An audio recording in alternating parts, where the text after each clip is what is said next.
Future Vision.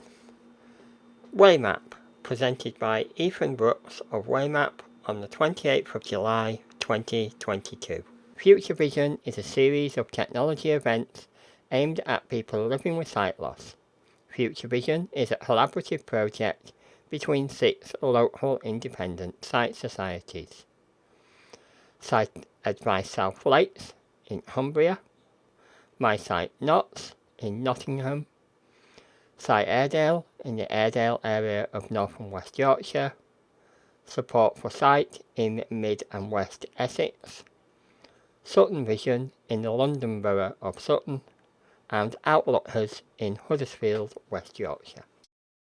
I'm Tim from Sight Advice South Lakes, and I'm part of the Rainbow Group, which is a group of 6 sight loss organisations. We all group together so we can get some excellent guests for you. And today is our monthly Future Vision.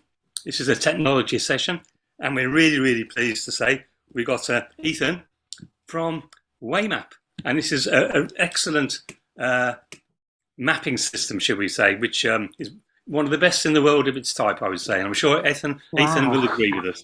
So Over to you, Ethan. Thank you very much, Tim. Hi, everybody. As Tim said, I'm Ethan from Waymap.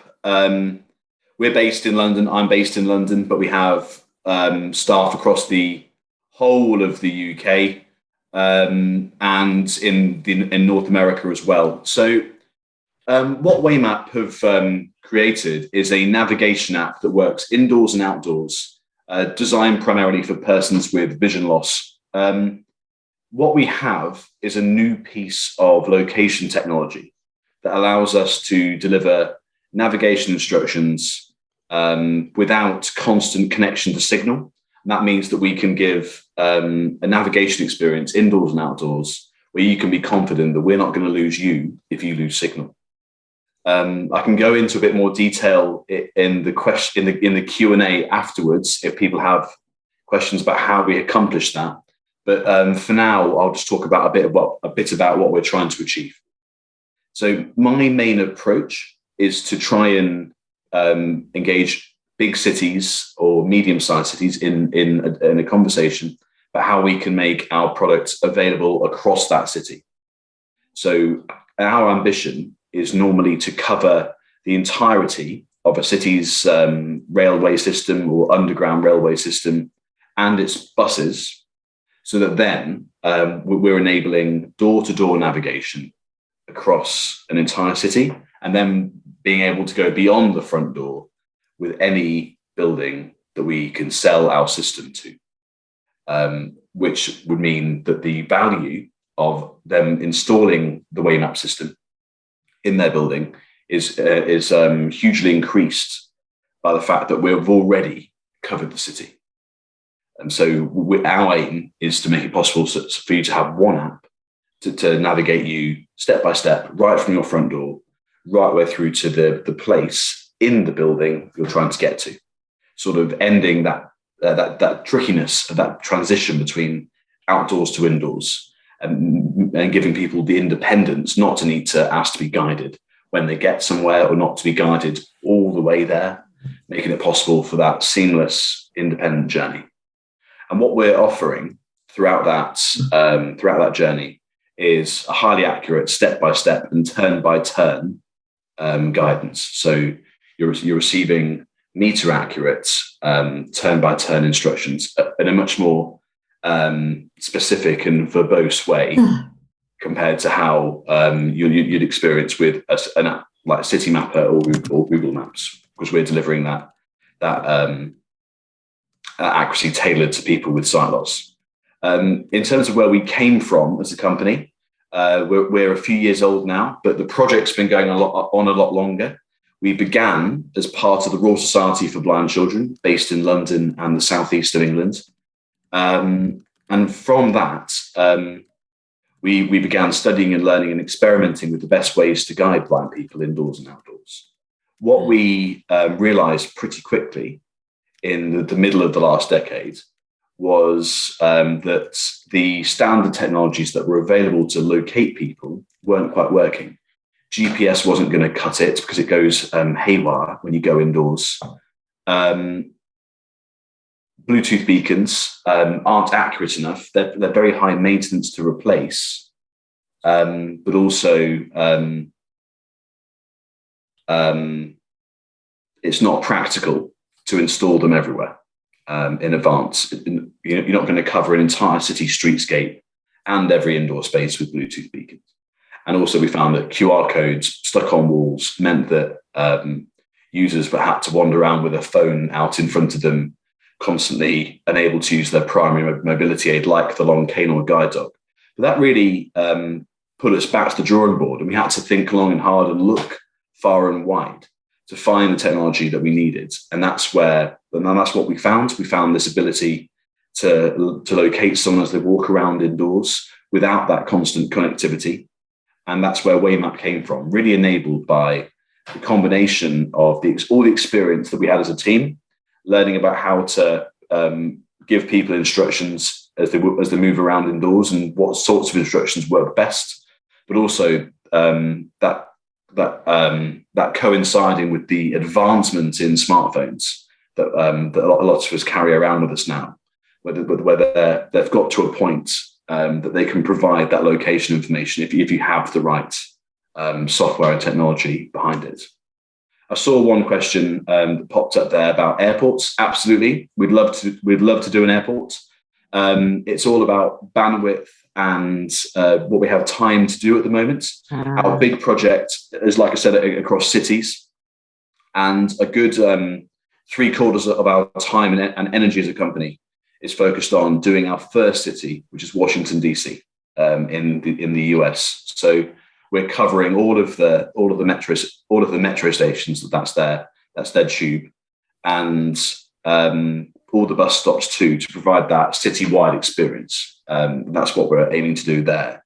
But I'm in talks with London. I'm in talks with Manchester, and I'm in talks with cities around Europe. So as soon as we've got Washington working, then absolutely we'll be trying to press on using that positive case that we've built in Washington to take it to cities everywhere else in the world. I'm open to people popping up with any questions. I know these things are always more fun when it's not just me rabbiting on. No, it's really good. I mean, it looks a really good product. I think would be good if you can get some way in the UK and get in cities outside of London. You know, there are a lot of there is life beyond London, I'm sorry to say, and beyond Manchester. You know, there's a lot of us in the middle, but I think that's really fab. I think that's really fab if you can get going in this country. And London would be a good test because it's got buses underground, overground. But don't, you know, and let's just say Manchester's got the trams as well, and that's another connectivity issue. But the value of that for maintaining people's independence is phenomenal. But even if you started with the railway, the big communication hubs, because most people can get to places and maybe even to the hospitals. So like Moorfields have a stick from every bus stop and from all the train stations that people can guide directly to the front door of the hospital. Yep. And they've got the new hospital coming on stream. That's just about, well, I'm sure the groundbreaking will be about in the next 2 years, but, you know, but all the background work for the transportation is there. I suppose my biggest question is what's the cost to organisations, because that's the first one, isn't it, really? Yeah, and to the person. So I'll answer that cost question in two parts, because there's one that's the situation at the moment, and one which is I think the situation where I want to get to soon. So at the moment, we charge a deployment fee, a cost of putting it in, and then a license fee to keep it. The reason I'd answer this in two parts is we want to, in time, get rid of the deployment fee by making it easier. Fee? What does that mean? So that's the creation of the digital maps. So right. Okay. So in order for our system to work somewhere, we have to create a digital map of that building, of that entire building, in quite an accurate way, because the map isn't just a part of how we describe information and present information. The map's also a key part of our location technology. So because we rely on that accurate map to know where the user is most likely to be based on how they're moving. So we have to create that map. So that's basically a cost plus exercise for us. Yeah. We have to do in order to make our system available. At the moment, Waymap make all our own maps for customers when we're approached to do them. That's easier when the customer has maps already, like sort of accurate CAD drawings of their indoor space that we can use and ingest. But sometimes they don't even have that. Yes. So we have to go and take a LiDAR scan, like a handheld LiDAR scan of the indoor space, and then build that map from the point cloud that generates. Yeah. In time, and this is, and I'm assured by my lovely colleagues that I will have this soon. We'll be building something that we call the Map Studio, the Waymap Map Studio, or the Waymap Studio. I haven't decided. That will make it much more seamless and easy for our customers to build, manage, and curate their own maps. At that point, we will be able to pass on that work to the customer, make it with any help that we can provide to make it easy, and then we can focus in on the license fee, which we look at, which will pay for the maintenance of the app and the upkeep of the system and the investment in the technology. Yeah. And that way, that I can finally get to the price. We're looking at about 50p per square meter indoors on an annual basis. So we know that the scale of our ambition means that we have to try and drive down the cost side as much as we possibly can. So so at the moment, a barrier is that we have to create those maps. But we're getting better and better at doing that ourselves where we have to. We're knocking a metro station in Washington, D.C. on the head now in just a few days, which it wasn't that quick when we got started originally. And but obviously we're trying to make it as quick and easy for customers in future to look after their own maps. And what about the end user? The very end user. It's free to the end user. It'll be free. Yeah. Yeah. Okay. That's always been quite key to our vision. We don't want to be charging blind people to use this. We're aiming for ubiquitous access everywhere. Thank you. That's right. It's always good when a question delivers a very, very long answer. Pat, you made a comment in the chat as well, Ethan. I'm not sure if you've seen it. That was a chat in the comment about airports. That would be really good. Was it you, Pat? Yeah, who made that? Absolutely. I'd love to do an airport. If anyone is involved with any accessibility conversations with an airport, then I'd love to be passed on to them. I've had a few conversations, but with the disruption of the last sort of 2.5 years, it's not been a practical time to be having those conversations, given the amount of uncertainty that they've been facing. But absolutely, I'm keen to do it. And like I said, it's just a case of bandwidth to reactivate those conversations and press ahead. I mean, because we're a lot better at what we do now than we were 2.5 years ago. So it's never the wrong time to talk. How does the app work? Because it's different to. Haven't you manipulated the inside of the phone somehow? Haven't you? Anybody's phone. Is that correct? So I didn't catch all of that, but I think you're asking me how basically to go into more detail about how the technology works. Yeah, I'm happy to do that. So like I said, we're able to provide you with the navigation experience without signal, but that sounds quite magic at first hearing of it. So what we're doing is we're using the motion sensors that were already on the phone to work out how the phone's moving. So on your phone, you'll have an accelerometer that measures movement and direction. You'll have a gyroscope and a magnetometer that operate the compass and help orientate the phone. And you'll have a barometer that measures vertical motion. All those motion sensors are producing constant streams of information to the phone itself, but how the phone's moving. What we have is an algorithm that combines all those pieces of information about how the phone's moving to track you as you're walking around the building. And a bit like how a submarine navigates, they don't know, they can't see where they are, but they know where they started, they know how fast they've been moving, and they know which directions they've turned, and they can know where they are. That's the same principle that we're applying to know where you are and to give you the accurate navigation instructions you need without that connection to GPS or to the internet or to any signal otherwise being placed inside the building. So we can provide. So we're there even when you haven't got signal. So the app would actually talk to you. Yeah, it's audio navigation.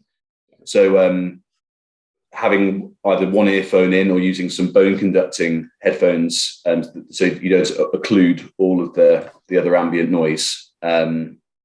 That's how people interact with it at the moment. We are incorporating more screen use into the phone because a lot of feedback we've got from our users in the States was that lots of people who need extra guidance indoors still see themselves as visual people, and they want to be able to hold the phone close or use the zoom function much more. So we are incorporating that side of the user interface into the product going forward. Yes. So you're walking along, I don't know, you know where you are, but is there any, other than when you go down, I'd imagine the sensors will pick up that you've actually gone down, 6 or 8 inches. But you can't foresee that, can it? I would doubt the phone. It depends if we've mapped it. So Right, okay. in the indoor space, yes, we have very accurate maps indoors. Outdoors, it really depends on what information is publicly available about the outdoor space. So there's a system called OpenStreetMaps and a bit of help from Google Maps that can help us provide that outdoor experience between buildings.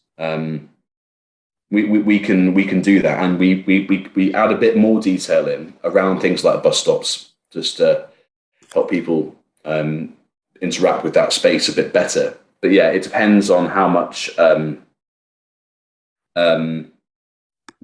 information there is available. I know in some places they've added more information onto OpenStreetMaps that people can use.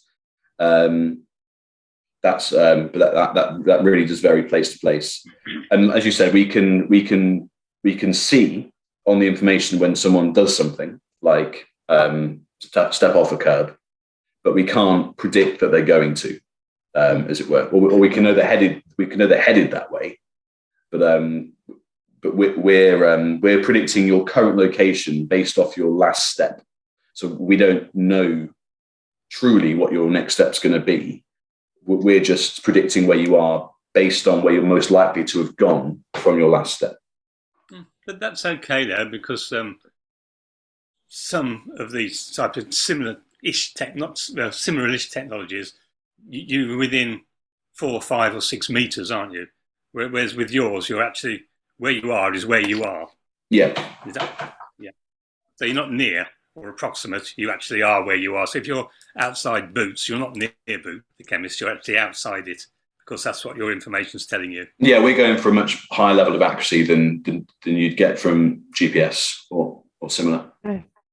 Ethan, Pat raised her hand, but we have Anthony back as well, so I'm not sure who wants to go first. Obviously, we lost Anthony a few seconds ago. Pat, is your question relates to what was discussed now? Would you like to?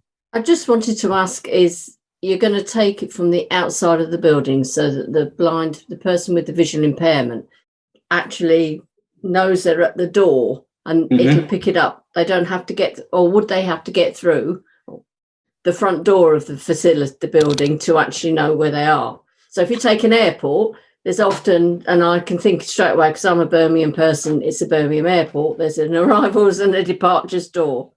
Yeah. And straight away, that's the first. We can tell the user where they are. The second part of that question is a bit more complicated because it will depend on the building. So some buildings will be public buildings where the people that manage that are quite happy for everyone to be able to navigate that space freely, just walk in and navigate. Some buildings that we've been talking to don't want to offer that level of access to Joe Public. They want to be able to manage who has access to that map. So what we can do in that circumstance, say it's a school that doesn't want everyone to be able to see the map of the school and move around it freely. We could have a system where a visitor would have to get a passport or a PIN code to that map when they make themselves known at reception, and then they would be able to have access to that space. Okay. That's how we approach that. So it's up to the building owner, the building managers, how they want guests in their building to interact with that map. No. Yep. Yeah. Okay. Hi. I was just saying how do you actually use it to navigate to a specific part of a building? So let's say, for example, I went to the hospital and I need to go to pharmacy. I'm currently in the outpatients department. How do I get to pharmacy, and how do I use the app to? Yeah, I want to. So really good question. So it works on a similar basis to other navigation apps. So you have your origin point, your start point where you are then, and you can choose your destination. So you'd tell the app that you want to go to. It would know already that you're in, say, your local hospital, and you'd tell it that you want to go to pharmacy. You could find that choice off a drop-down menu, or you could interact with the phone via voice. Or you could type in pharmacy and have it predict what you were aiming for there, and then it would calculate a route for you from your start point. Say you're outpatient, like you said, to pharmacy on the same principle that other navigation apps would create that route. But because we have the map already on the phone, at that point, that process can happen offline. We don't need to go to the server to generate that route. We can generate that route locally on the device and get you there without signal. Often in the guts of these buildings, you're not going to get a good phone signal, and you might not be plugged onto the Wi-Fi. So we can generate that map, that route. Sorry, we have the map already. We can generate the route for you offline. Thank you. And would you be able to specify, for example, I want to use the lift? So could I say only give me routes where there's lift access? Yeah. So we have a part of the settings where you can choose your journey preferences in general. So if you want a step-free route, then you in advance of, or in your own personal settings in the app, you'd have chosen that I want step-free routes, and the routes that it will generate for you will be step-free routes. We can also say no escalators, or we can be a bit more specific as well about what people want out of their journey. Thank you. Somebody who's logged in on just as an iPhone raised their hand. So I don't know if you would like to come and ask the question. Yeah, well, I'm Dennis from just a service user from Sutton Vision. Hi, Dennis. Thanks for joining us today. Okay, now I'm a glass half empty person. So my question, I think, may come across as a little negative. I think you're coming into this space a little later than some others. Yep. And my main concern is that in the States there are already lots of, many places that are using various systems. And even here in the UK, in London, there are at least 2 other systems that have a couple of places that are already mapped. So my first question may be not one you want to hear, but I wonder why, if you're based in London, why you didn't start in the UK. And my second question is, because there are so many systems out there already, how are you going to be able to persuade authorities or communities to switch over to your system if they already had? So I'll take thanks Dennis, really good question. I'll take the second one first, I think, because I think that makes it a bit more clear. So we work in a different way, and I'll try to be as not punchy with competitors as possible as when I answer this question. We work in a different way to other navigation apps in this space, and we have a different level of ambition for the amount of coverage that we want to offer to people. So we don't just aim to do one building. We aim to do entire transport networks, and we have the scalable technology to achieve that, whilst other types of application don't. So we haven't got to cover an entire city with a piece of equipment or any infrastructure. We can just go once we have the maps. So we have a different level of ambition, which is why I don't anticipate much difficulty in persuading our customers to swap over to a new system when we get there. With other systems, if you hold up your phone to in a train station that's had one of our competitors in there, you're often going to get a uncurated fire hose of information that you're going to find out about what's around you, but it's not going to help you route or wayfind your way around that space. Because we're defining a route for you and guiding along that route, you're going to get to where you want to go. It's a very different user experience we're aiming for there. As far as the UK goes, we have had some paid trials in the UK. We did all our work in the UK prior to embarking upon the project in Washington, DC. There are some challenges in London and the transit system in London that don't apply to other similar sized or similarly important cities around the world. Whilst in Washington, DC, it's one organization that manages all the transport across the entire city area, including bits of Maryland, Virginia, and Delaware. So you could just talk to one organization, and that's the same body of funds that manages the whole city. That's not the case in London. And the financial situation of Transport for London has been far more volatile than that of similar sized cities around the world. So whilst individual transport modes in London have trialed the product and want our products, we haven't been able to engage or get the attention of TfL over the last 2 years in the way that we'd otherwise want to. TfL's issues are well publicized, and I'm not doing them a disservice to say that they haven't found the financial arrangement to guide themselves into the post-COVID era in the way that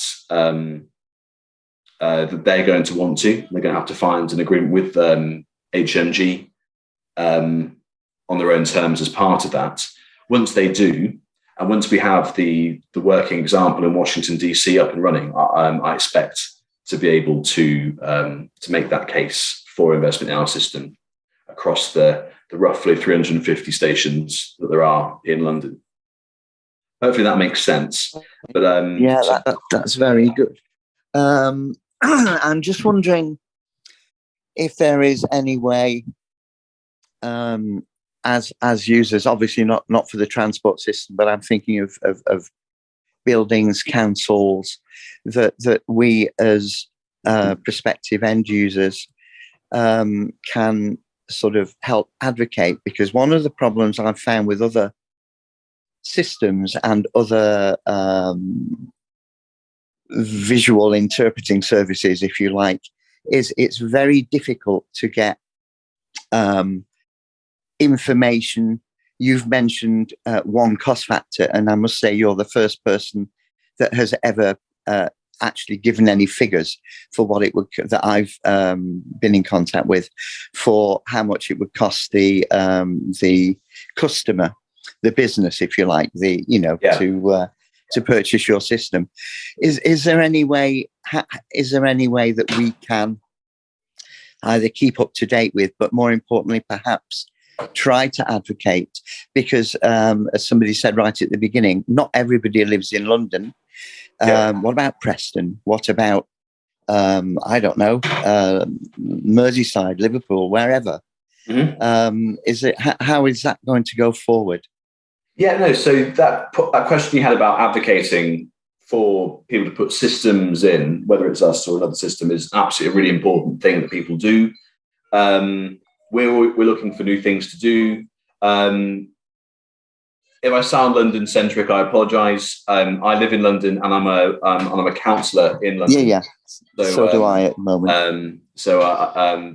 And we began here, but we have a trial in Bolton coming up soon, where we're doing a private trial for a hospital there. So we are doing things outside London in the advocacy space. If our website contains a lot of information about what we do, and myself and my colleague Nathan, who's on the call, can help furnish Tim and his colleagues at across the Rainbow Group with some resource that would help people explain to a third party what we're about and what we're trying to achieve. If people want to forward this on to be it a local council or a local NHS trust or similar, or big shopping centre, etc., then that would be excellent. And we're always happy to talk and try and get ourselves out there more. The reason why I guess I've been aiming for some of the big projects and not the smaller projects is it goes to part of the question that Tim asked me before we came online. And that's that people don't want to be downloading a new app just for every single new building they go to. Yeah. So I've been aiming for big citywide deployments, which might end up being London-centric down the line at first, but aiming to cover the entire city so we can do the door-to-door aspect as well as getting people beyond the front door, wherever our customer has bought in the service. So it might be in the future that we take different approaches, and if there's a large enough site or an important enough building that it's really important that we go and do outside the context of doing the whole city, then I think we'd probably do it. But it's all about that. Really getting the use case right, because if you can't get to the building, then the value of putting Waymap in isn't going to be as high as if we've made the entire experience of living in that place. Sorry, can I just interrupt with one last question? I'm interested in other people's views on this, and I know you must have done your research. But as a blind user, I would actually not necessarily fully agree with that. I think it is, you can get to buildings, even if it means you have to use taxi services or whatever. And the problem, I think, certainly for me, is when you're actually in a building, at a building, is knowing where to go. That, to me, is a bigger problem than the transport one. Yes, okay, it would be lovely if that was all in place. But to me, it's if you arrive, say, at an office block, a shopping centre, a library, that is a bigger problem to me as a blind person than the actual transport. Yeah, no, thanks, Dennis. I completely hear you. I agree. It's the much bigger challenge once we've got the Waymap Studio up and running, I can make it easier and easier and easier for people to look after their own maps. And really, once we've got over the hurdle that's doing Washington DC, then absolutely we'll look to do more and more places. It's really just a case of, in response to your previous question, getting the word out there and getting people interested in putting it in. I think we are very new, and we've come out of the pandemic. It's a case of getting that proof point right and being able to point to a real quality user experience that we're delivering for people in a place, to make it much less of a challenge to convince places to put the system in, and that's a cost issue, like I described to the first question. Yeah. As we're trying to push that down, and also just the credibility and confidence issue. But once we've cracked both those things, then I'd anticipate us able to scale up and make ourselves available in many more places very quickly. Yeah, but so to end on a positive note, then the main point that I could pass on to anybody interested is the fact that you do not need to be online with GPS to use your system. That's the big point. That's right. It's a signal issue. Yeah. Okay, thank you very much. Sorry. Go on. Oh, yeah. Shall I go, Tim? Or you go first. just a quick one. I guess just wondering if anything changes within the buildings that you already have on your map. Do you have like an agreement whereby they have to let you go so you can update your maps? Like so obviously things can change over years. So is there anything in place whereby you would know the latest layout of a building as much as possible? Yeah. So at the moment, because we look after the maps of buildings where we are operating, we make those changes. What will happen, and it goes back to that point about the Waymap Studio again. We want to be handing over control of those maps to the building managers themselves, and then it would be up to, say, when we get down to the scale of like a local Boots or a Tesco's. If their other pharmacies and supermarkets are available, then it will be up to them to manage that map, because it's not practical. It won't be practical for us to do that. So yeah, but the maps are relatively easy to change. It's and we're looking to make that as easy as possible to do. So it will be a case of. And do you have a way where customers can feed back to you to say, I went to whatever shopping center and, Boots is no longer available, but they have Body Shop, then you can get in touch with the company and them. Okay. Yeah, no, we can do that. You. But it's got an interesting point to just jump off the back of that. There's actually a system in our technology that we can probably spot where something's changed. Because lots of people have some site, they're still going to be able to navigate and walk around, even if what the information they're getting is different to what maybe we're telling them. We know how people are moving, so we can spot. Say if someone's put a wall in somewhere where people used to walk, or someone's roped it off, we'd be able to tell. We'd be able to tell that people weren't walking there anymore, and we can probably notice. We can notice when the layout of a building's is changed, because people interact with that space in a different way. And on that note, can I just ask something about shared places, which is another major issue for visually impaired people? Obviously, some town centre across the UK decided it's going to be really great to do the shared walkways where you can cycle and walk and do all kind of things. Sometimes, obviously, even cars are allowed. Do you differentiate on where the person is walking, that's a cycling lane or that's a walking path? It all I'm with you on those.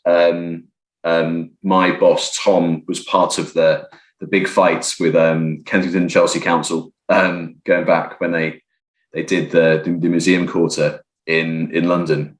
Okay. So we're cognizant of that. Basically, it comes down to maps again. Of course, yeah. If we make it clear in the map what is a space that we consider the right place for a person to walk, Okay. then we can help them navigate that space. Thank you. That's great. Thank you so much. Tim, do you want to come in with the question? I think I interrupted you rudely. Sorry. I was going to summarise what I think are the main points, and Ethan to add a couple more. I mean, point one, which obviously Dennis mentioned as he ended his conversation, it doesn't need a Wi-Fi signal, doesn't need a phone signal, doesn't need GPS. It's from whatever is on the phone at the moment. So signals aren't really an issue for this technology, are they? I'm correct in that. It just works. No. So what I'd say, so in order to download the map to your phone in the first place, you'll need signal. And if, say, in the transport setting, we're plugged into the bus and train information in a city, you'll need connection to the signal for it to have that up-to-date live data. So rather than saying you're never using data, what I'd say is when you lose it for any given reason, because you've gone inside or you've gone underground, it's not a system failure. Like when you lose signal, we don't lose you. Yeah, it's how I'd say it. Okay, so and that's good. So point two is it's also your system can if you access existing data like street maps or Google Maps and some other stuff, I'm sure. So you can access data somehow. We don't need to know how it does that, but you can access other systems, can't you? That's it. That in that case, it's Waymap accessing those systems to create the maps as part of the experience we're providing, rather than the phone passing you on to those servers. Yeah, I suppose I'll be quick then. The third important point is you're mapping places like buildings that aren't actually mapped. So is that correct? It says brand new information, which people... Yeah, we can do that. We can make a map of a building where there's been no map. If they have a map already, though, that's great. We can use that map. If it's sort of accurate to 3 centimeters, then that gives us a big head start in what we do. Okay, Great. That's all. We get some main points of how you assess data, but the data basically goes in the app rather than the app's searching for it live. Yeah. Yeah. Okay, that's fine. Yeah. Okay. Thank you. No, I was just going to say thank you. It's very interesting. Yeah. Just want to see more in the UK come up first, and then we can really get going. Absolutely. Plus, hospitals are notoriously bad with changing departments, but they do have some of them do pay for systems which actually take all their CAD drawings and update it live. Yeah, I'm getting ready to dip my toes in the big scary world of NHS procurement. Yeah, good luck. Good luck. Yeah, that's exactly. Live Well and Future Vision. We hope you enjoyed this presentation. The Live Well events take place on the second Thursday of each month at 10 a.m. Future Vision sessions take place on the fourth Thursday of each month at 10 a.m. and are technology events aimed at people living with sight loss. To attend the next session or to suggest future topics, please contact your local Sight Society, who will be able to provide you with the Zoom link.